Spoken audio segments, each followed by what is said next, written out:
listening to Your Ultimate Life with Kellan only on LA Talk Radio.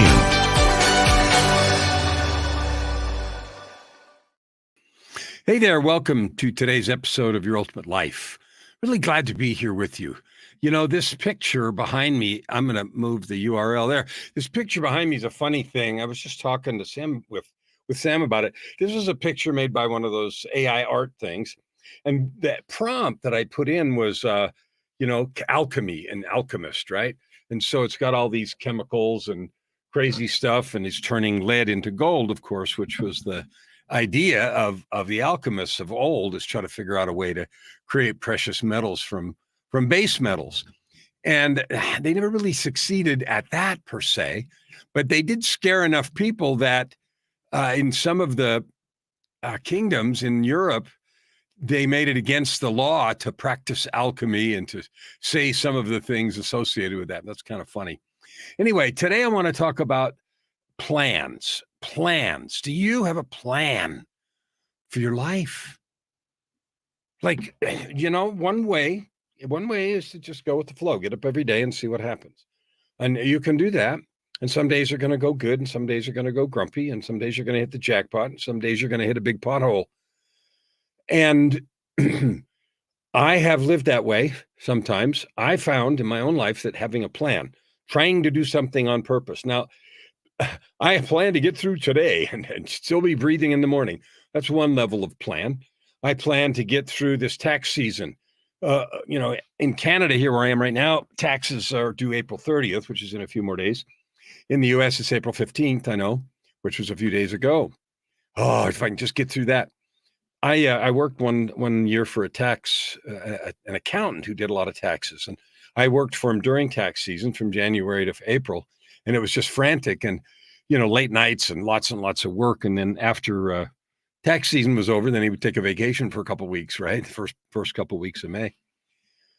I want to talk to you about a plan. I have something called a mission statement. I've referred a lot of times to something called a PTAC, Personal Truth and Commitment document. And you may be confusing or think it may bring up to you the idea of a personal manifesto or things that you might have created at some event where you went there and, and you wrote statements like, I'm a wonderful, compassionate, kind, caring woman or man, or I'm diligent and I do what I say, those kinds of things. And those are all wonderful. But and I use the word but on purpose, behold the underlying truth. They don't really last very long, and they don't do much for you unless you create a huge, stalwart, powerful, deep, meaningful follow-up process. Because often when we write those things, we are saying things that we wish we were, we want to have. We think, oh, if I could only whatever, right? And so we write words that are beautiful and powerful if we were only that. And the struggle is because we know we're writing aspirational statements, we get scared of them, or we get frustrated with them, or we feel guilty about them. There's a way to use powerful statements, declarations, powerfully without having that sort of negative aftermath, like an albatross hanging around your neck. And so then you quit saying them. That is a creation of a personal truth document. Now, today, I'm not going to go over the creation of a personal truth document. First of all, it's a multi-hour process. When I work with clients, we spend 90 days. And the first month is spent in preparation. And then they fly up to see me, and we spend an entire day. They fly in the night before, we spend all day, and they fly out the next day crafting a document that is just for them, with their words, their aspirations, eliminating their fears and all that stuff. And it is perhaps the most powerful thing you can do. And the reason it is because it is not written to be impressive. It's not written to sound good. It's not written to brag. It's not written to say, ooh, I'm cool, look at me. It's not written to even share. It's written as a contract between your soul your true inner spirit, or whatever you call it, and the universe, God, the creator. You are making a contract. And so if anyone else shares it or not doesn't matter. What matters is that it is powerfully stated enough that every time you revisit it, that it changes you. It inspires you, it lifts you, it blesses you, it makes you weep, it makes you pound the table and say, this is who I am.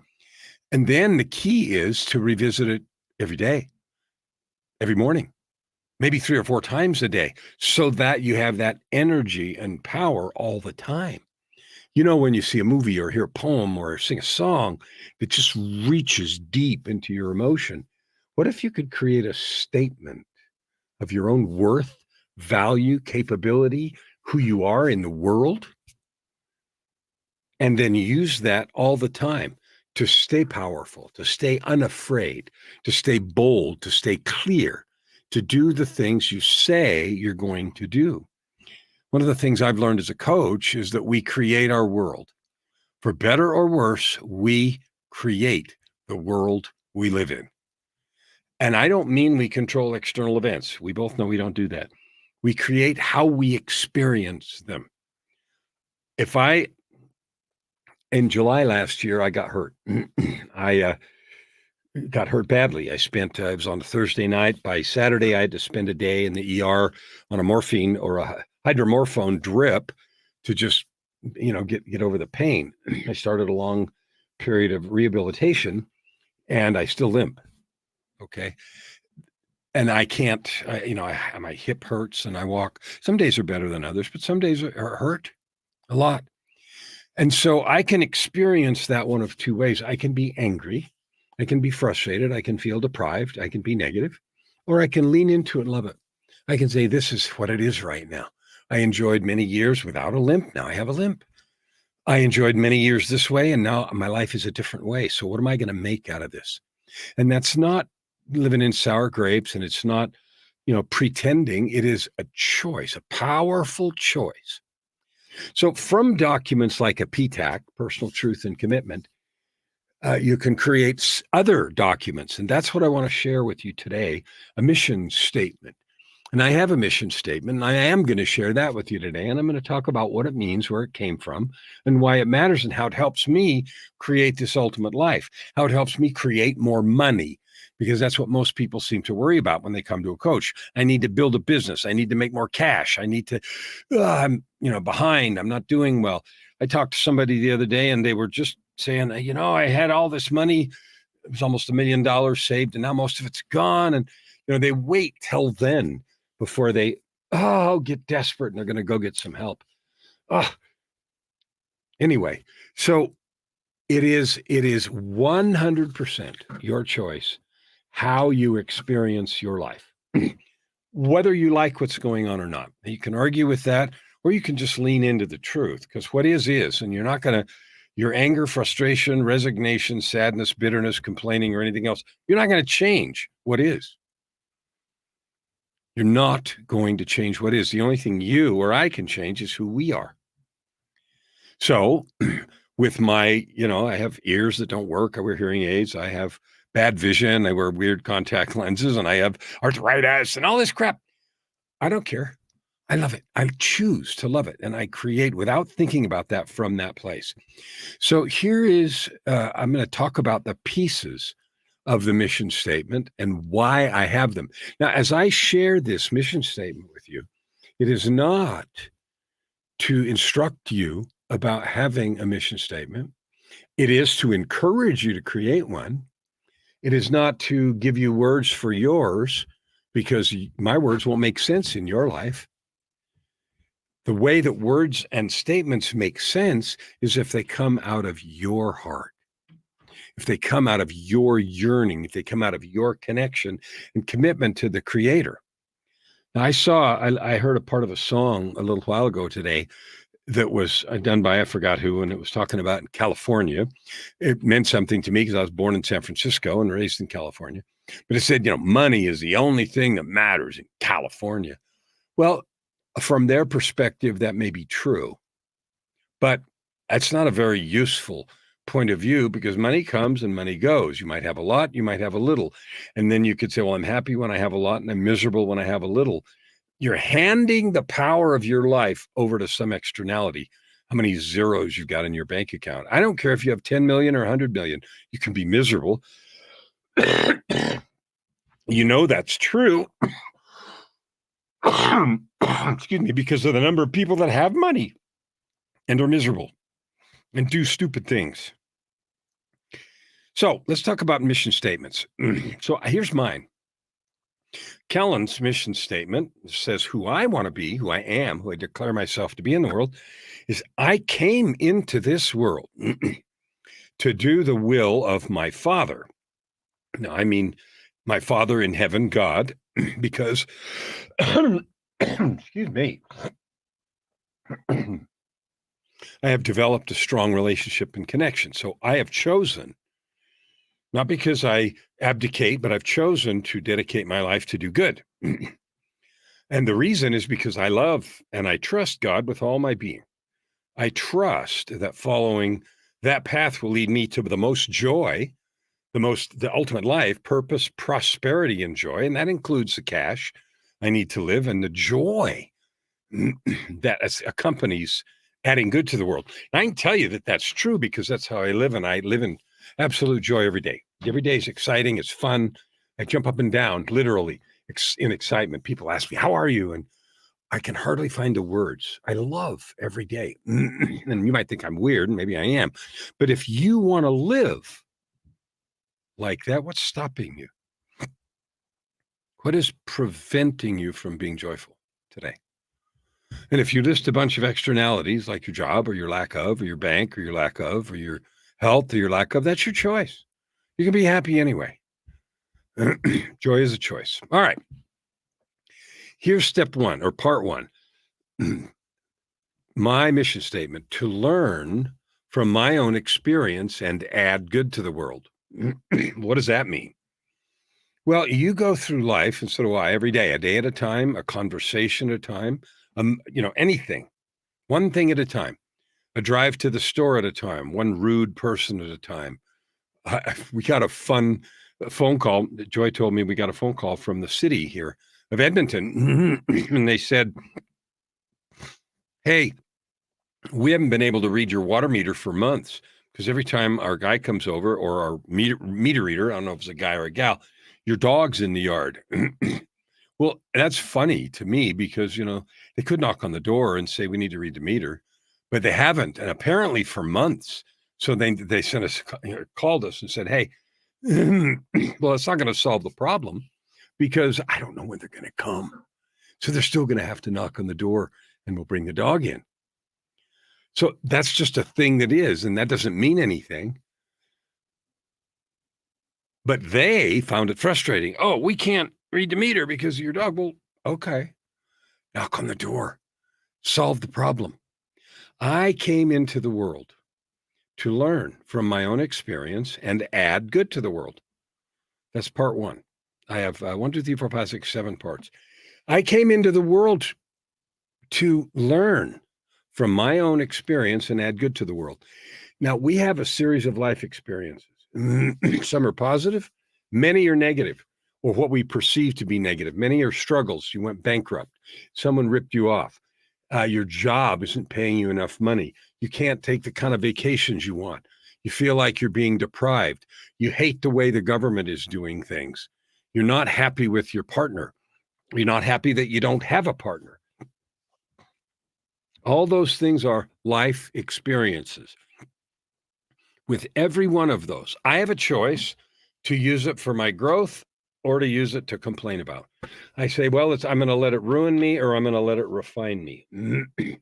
That is a conscious choice. And yeah, I'm a coach. And so as a life coach, that the goal is to get better at life. If I'm a football coach, the goal is to get better at football and to win championships and games.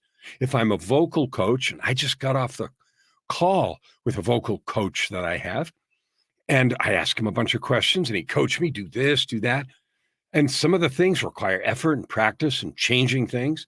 I can complain about that, or I can get to work and say, What benefit, what growth can I have from this experience? I could say, well, he's telling me I'm doing it wrong. Ooh, wrong, bad. Or I can say, this is going to really help me, even though I've got to develop some new things and get some new habits. So that is a possibility. Every single thing that happens around you, happens to you, you can turn that into a positive growth thing if you want to. Nobody's going to make you, but that's a possibility. And I've chosen, my mission statement says, I'm here to learn from my own experience and add good to the world. So share my experience. That's why I do podcasts. That's why I do this. That's why I help people write books. That's why I'm a coach. So that's part one. Part two of my mission statement is to live each day as a beacon of light, a vessel of love, and a conduit of power with nothing to prove and everything to give. Now, that was terrifying for me to craft that. And again, I'm not suggesting that you need to craft something like it, but I am suggesting you think about why you're here. I spent a lot of my life trying to make people like me, trying to impress people, make a lot of money, buy stuff. And that never made me happy. And in fact, it took me to some really dark places, which if you've listened to many episodes or read the book Tightrope of Depression, you know how deep and how dangerous and how deadly some of that stuff got. Now, I have chosen to live each day as a beacon of light. What does that mean? Well, that means I lift and bless every person I can. I try to help, I encourage. I do that on purpose. A vessel of love means that I choose to be loving to every client, to every person who's not a client, to everybody that I talk to, just because I can. And a conduit of power, what I notice is when I do that, ideas come, blessings come, thoughts come, ways that I can help people just show up. And I finally realized you don't have anything you have to prove. Neither do I. We live in a world where we think we do. We've got to prove that we're better than someone. We've got to have more of something than someone else. More money, a better car, more position, more coolness, better clothes. We have to have this in order to be valuable. And again, if I live like that, then I'm allowing my worth to be set by someone else's opinion and by external circumstances. So I challenge you. There's going to be a lot of challenges today, but I challenge you to think about what is your purpose in the world? No one can pick that for you, but they'd like to. People would love to take your effort and energy and repurpose it for their own good. Yeah, you do all this for me. Yeah, do this, do that, and solve all their problems with your energy. You get to pick your life. You get to pick your purpose. You get to choose to be joyful, and nobody can take that from you. So step two for me is to live each day as a beacon of light, a vessel of love, and a conduit of power with nothing to prove and everything to give. And that nothing to prove part was really important for me because I lived my whole life in fear of not being good enough, trying desperately to prove I was okay, worrying about what other people thought. Oh, that was so hard, so heavy. Number three, and this is another one that might sound, I don't care how it sounds, but it might sound strange to some, but it was something I needed in my mission statement. And it says to love you freely and to elevate the substance, success, and sweetness of life's amazing journey. Love is the power of the universe.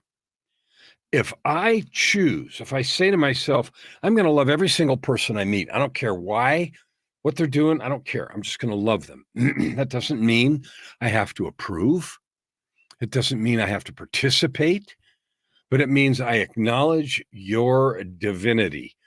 And I acknowledge that you have a path through life that has brought you where you are.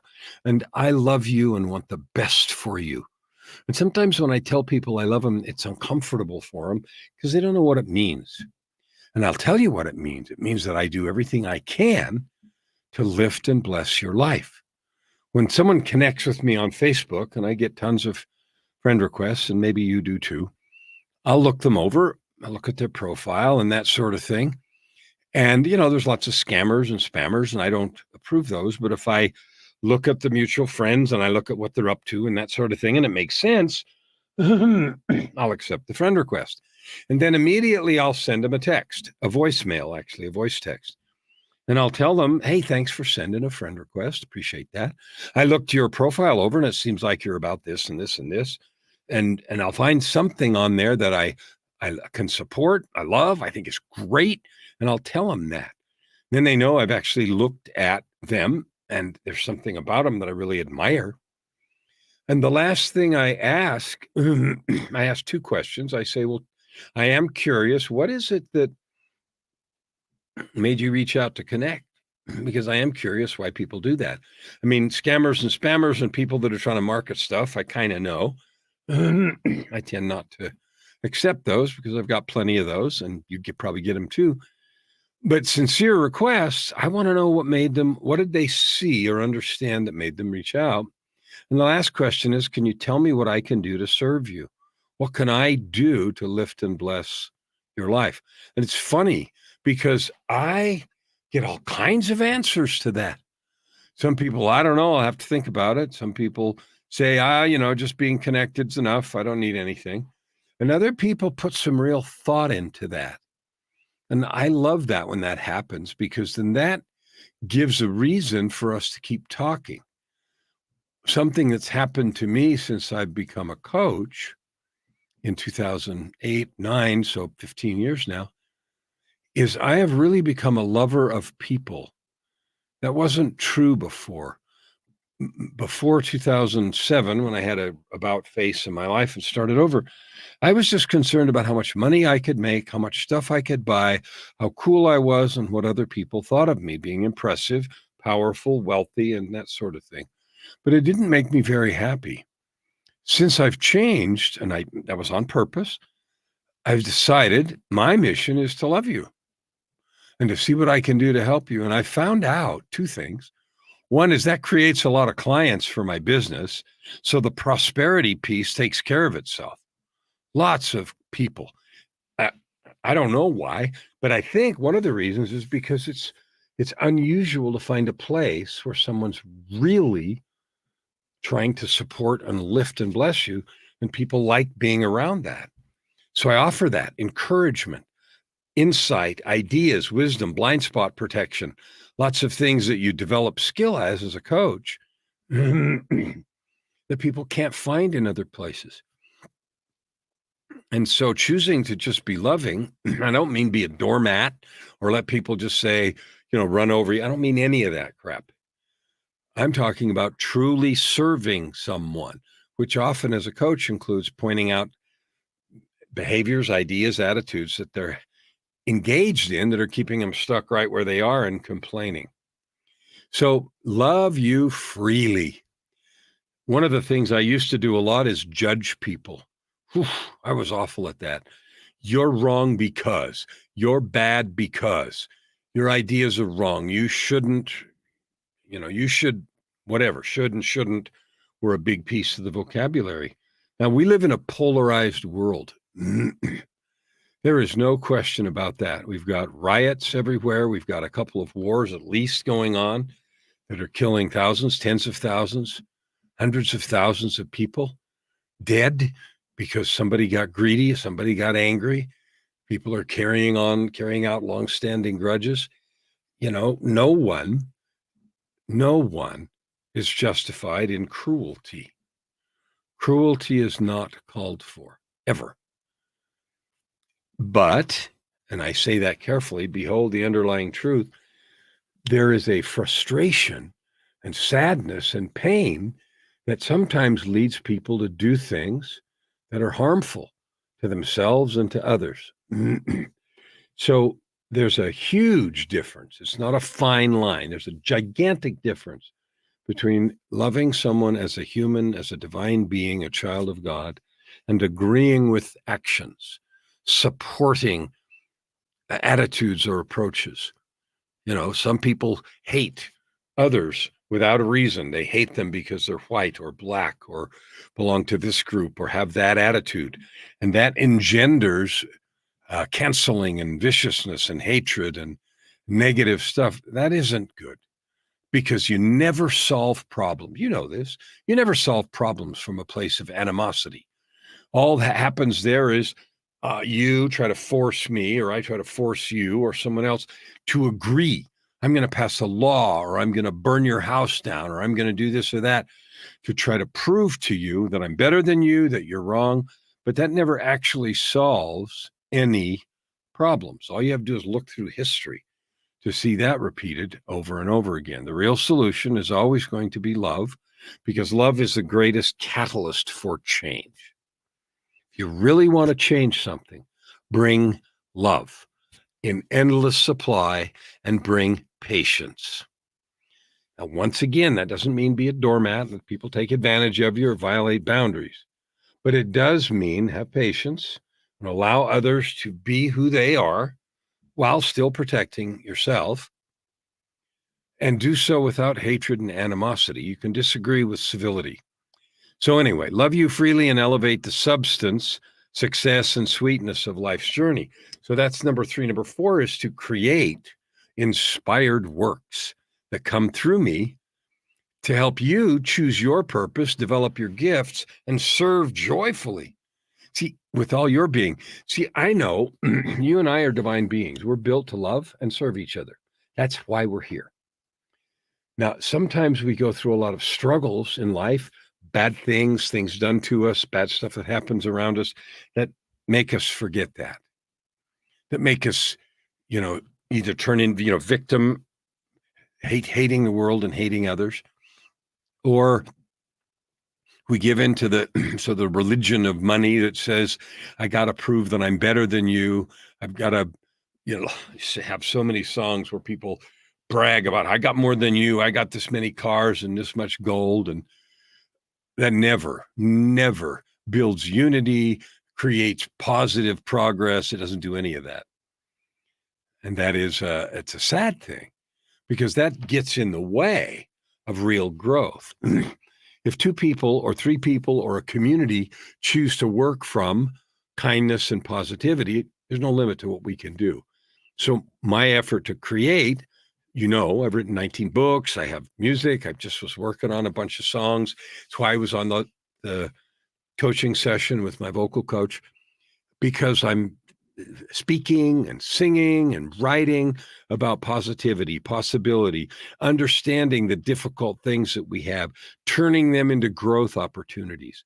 Because anybody can be mad. You can have something happen to you and you can spend a day, a week, a month, or the rest of your life pissed off. I can never get over this. I can never forgive. All that means is that you or I have chosen to live the rest of my life burdened by anger, bitterness, or a lust for revenge, which just means my life isn't going to be very valuable. I'm not going to add good to the world. The truth is, you and I are come from a divine source of love. We're built to love and serve each other, creating your ultimate life. And I don't know what your words are, but I say a life of purpose, prosperity, and joy. That is created fastest and best from love, from kindness, from choosing to be good, from choosing to add good to the world. So that's why it's in my mission statement. And I create inspired works. I believe they're inspired. Somebody's going to listen to them or look at them and say, ooh, this sucks. That's okay. Because for every one of those, there's someone else that's going to look at it and say, this really moved me. It gave me a new thought. It inspired me to action. One of the songs is going to say, that really touched my heart. It really made me remember who I am. That's my mission, to create works and words and songs and books to inspire, to lift, to bless, so that you'll be encouraged to choose your purpose, to write your mission statement, to forgive everyone around you just because you can. Carrying hatred and bitterness is never the way to progress. Number 5 for me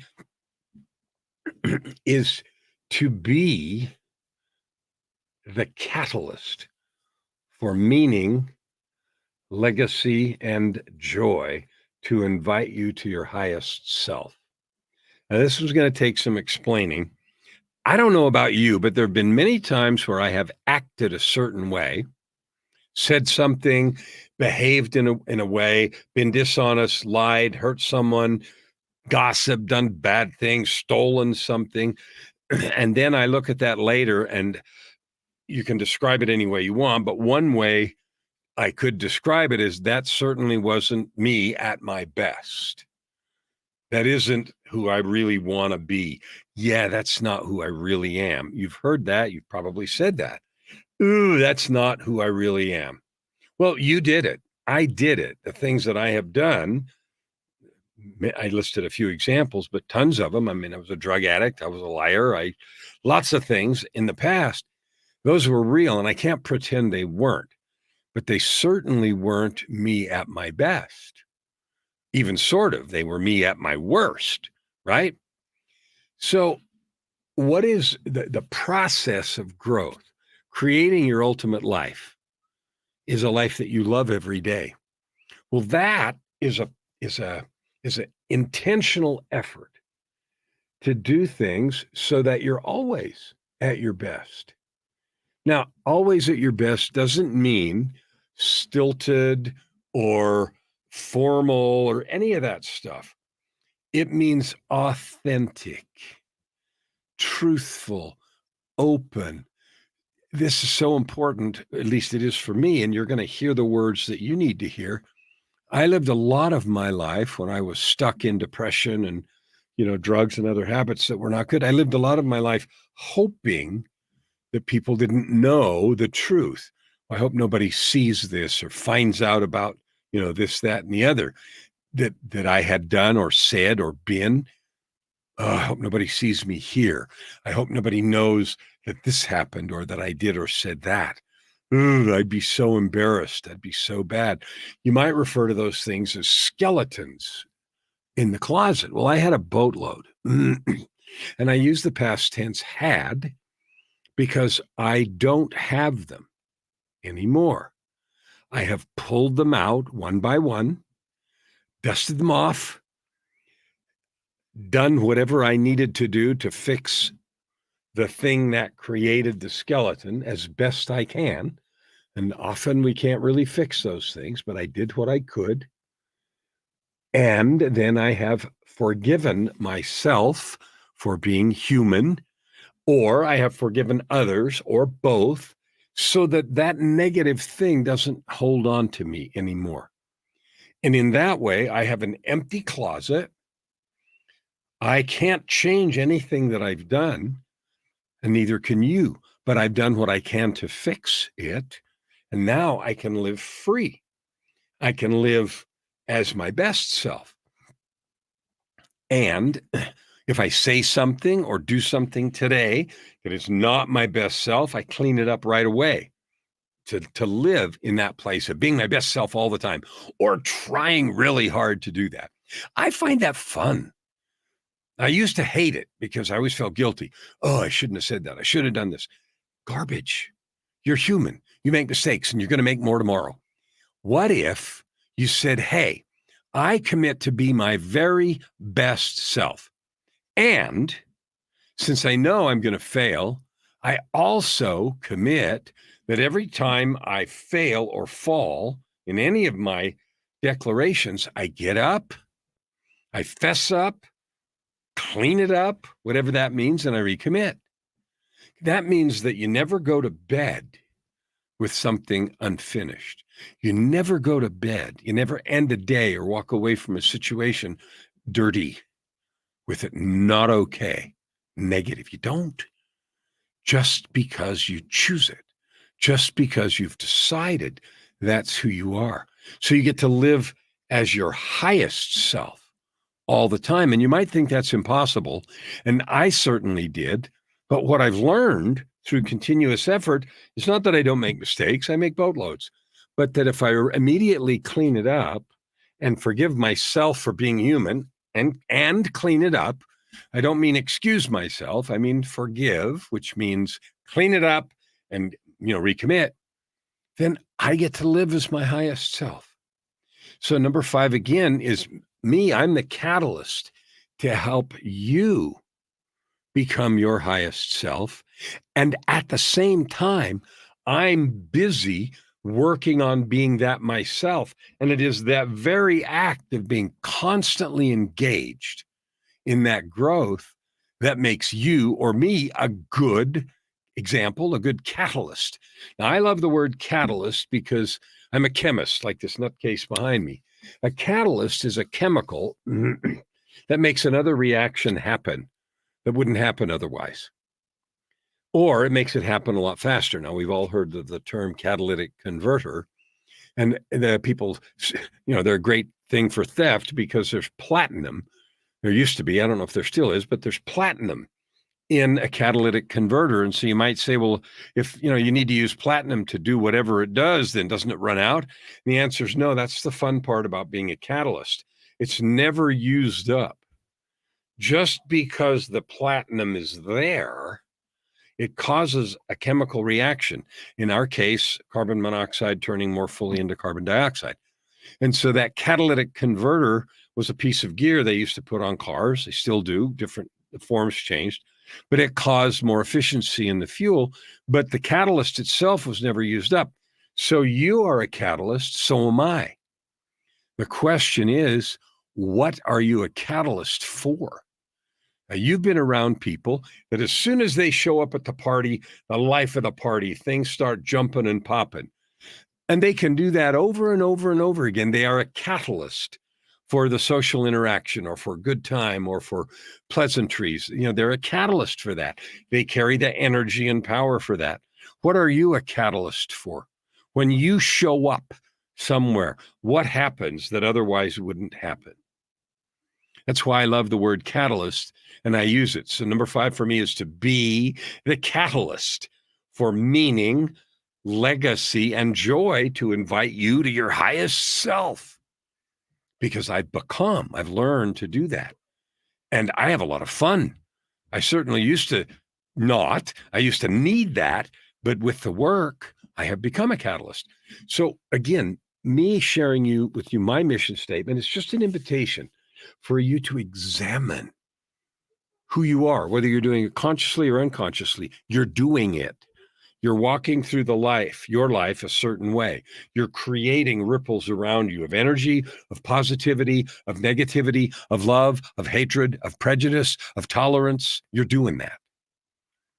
So why not do it on purpose? Why not make your effort to add good to the world? It's what I know, and I can promise you this, is if you do that, you're going to be more happy. You're going to be happy. You're going to have more money. And you might not see the connection. How does being nice to people create more money? It just does. It helps you create your ultimate life. All right, that's number 5. Number 6 is one that was really important to me. My goal, my purpose, my mission is to show you that no matter what has come before, no matter what has happened to you before, it is never too late to matter and have a big impact as you serve with your chosen purpose. Now, I don't know what your chosen purpose is. I used to be stuck where my purpose was just to make more money, get more promotions, be important, have others like me, make myself feel good, and that led to a lot of misery and pain. Today, I've chosen a different purpose. I'm a coach. I'm a lover of people. I do that on purpose, and I do it the very best I can all the time. Crazy, huh? Crazy. But one of those ways, one of the things that has become really important to me is something that I needed to address for me, because I didn't start this personal growth journey until I was 52. In 2007, the year I turned 52, I had a divine intervention, a series of extraordinary things that happened over a period of about a month in August and September that really was a wake-up call that let me realize the path I was walking was miserable, painful, and really bad. And it let me realize I could go a different way. And so I did, and I chose to change. I chose to say, I'm done with the old way of being. I'm going to be a new way. But one of the things that I felt really, really bad about for several years after that was I've wasted decades. I'm 52. I've wasted a lot of my life. It's too late. I can never get time back. I can never create. Oh dear, what can I do to get on the fast track to make up for lost time? That was a constant theme of my thinking, even my praying, of my work. I got to hurry up. I got to somehow fix all the bullshit that's gone before. Well, I did what I could to fix it, but we can't undo what we've done, nor can we get back a lost hour, day, year, or decade. We can't. It is not available. The only thing we can do is we make a conscious, powerful, immediate, and dedicated choice about who we're being in this moment. Now, in this moment for me, I'm talking to you, and I am loving you. I'm inviting you into your highest self. I'm inviting you to consider what your purpose is in the world. And if you haven't written it down and articulated it and committed to it, try it. I'm inviting you to do that. I'm inviting you to realize your power. I'm inviting you to understand you're so valuable. You have infinite worth, and you can make any difference you want in the world. You might not think so, but you haven't started yet. And that's what I love most of all about being a coach, being the person that I am, is I am able, with the work that I do, both with clients and just how I show up, to help people look up instead of looking in the mud, to look up, to look to possibility, to look to what can I create? Yeah. I know all this stuff happened. I know I don't have the money I want. I know. But what is possible instead of what is missing? Well, if I just had, big long list, then I'd be okay. Then I'd be able to focus on whatever. No, you can do it now. And that doesn't eradicate our need to eat and have a roof and all the rest, but you can choose to live and love. If people can hate other people without knowing them, you and I, we can love other people without knowing them. We can be a vessel of love, a beacon of light, a conduit of power. You can be that, or your words, your version of that. So number 6 for me is to show you, and to show you by my example. I didn't start till I was 52. Colonel Sanders didn't start his Kentucky Fried till he was 65. We all know the stories, right? You are that. I don't care what's happened before. I don't care what's happened to you or for you. It's never too late to matter. And I'm living proof. I didn't even start this, and like I said, till I was 52. And then I realized, I got it. I got my life in front of me. But my first thought was, it's too late. I've wasted several decades. I'm toast. I can never do what I should have done. I can never catch up. And you know what? It doesn't matter. There is no catch up. There is only, what are you choosing to do today? The only moment that matters is this 8.64 seconds in front of you. Now, some episode, I'll talk about why a moment is 8.64 seconds, but it is. The only thing you can do is do something in this moment. You can't do something in the last moment or the next one. You can only do something in this moment. So it is never too late to matter. It is never too late to have a big impact. It is never too late to do the things you want to do as you choose to serve with your chosen purpose. And people say to me all the time, I don't know what my purpose is. Well, then choose one. It's not going to come in an Amazon box. It's not going to come on the wings of a heavenly messenger. You're going to choose who you are, who you represent, what you stand for in the world. So choose it. Declare it. Write it down. Repeat it. My mission statement, I say every day. I repeat it and repeat it and repeat it. Not to be silly, but to recommit. To say, yeah, I am that. Because I choose it. And every word in there is of my choice. The last one, number 7, is to coach. So my mission is to coach. What is coach? It is to love, to encourage, to give ideas, to give suggestions, to protect my clients from blind spots, to reflect the truth of who they are being if they're being disempowered, if they're giving their power away, if they're making excuses, if they're not trying, to reflect that also. It's also to acknowledge and to lift and to love and to bless them in every single way I can. When I talk to my clients, I'm always telling them how great they are and what else they can do. Because every client I have is trying to accomplish something. I mean, you don't hire a swimming coach unless you want to get to a podium. You don't hire a vocal coach like me unless you want to sing better. You hire a coach to help you, a life coach to help you have a more full, rich, powerful life, a business coach to help you grow your business. And all of it simply comes back to who you're being in the world. Who are you?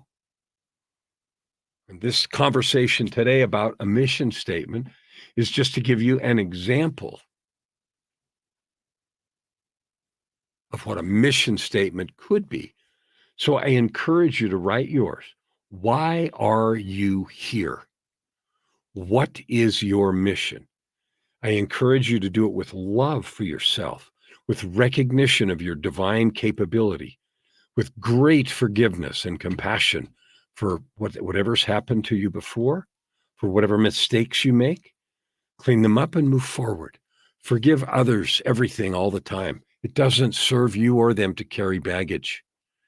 And carrying a grudge, someone said, is like drinking poison and waiting for the other person to die. It's not going to happen, and you're poisoned. So mine is to learn, to live, to love, to create, to be, to show, and to coach. And then each one of those has the sentence I shared with you behind it. What is yours? You might think, what does that have to do with getting rich? Everything. Everything. It has everything to do with joy, purpose, prosperity, making a difference. If you want to learn how to create the biggest impact, make the most money, and have the most fun, I invite you to come talk to me. That URL on the screen, yourultimatelife.ca. If you don't go there and get those free gifts, then you won't have the 5 master keys to unlocking your gifts, to unlocking your path to the ultimate life. Those are not trivial things. Those are things I've learned in the 16 years since 2007 with my own sweat and blood and trial and error and effort.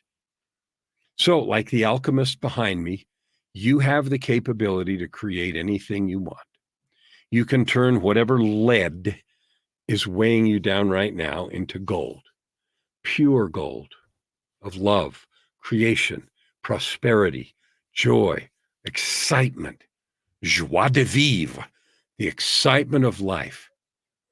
You know, you've had days where you're just excited about the day. Why not have every day like that? That is within your possibility. It's within your reach.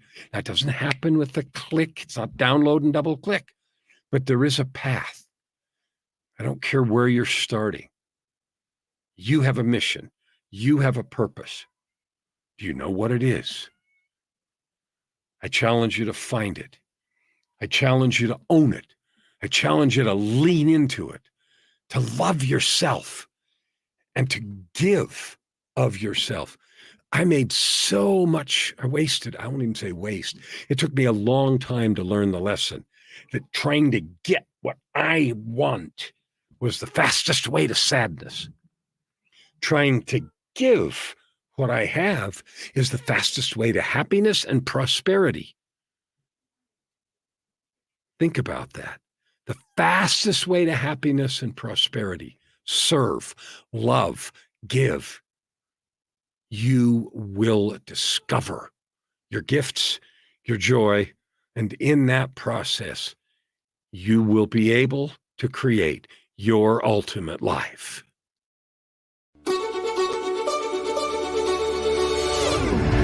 You're listening to Your Ultimate Life with Kellan Flukiger, only on LA Talk Radio.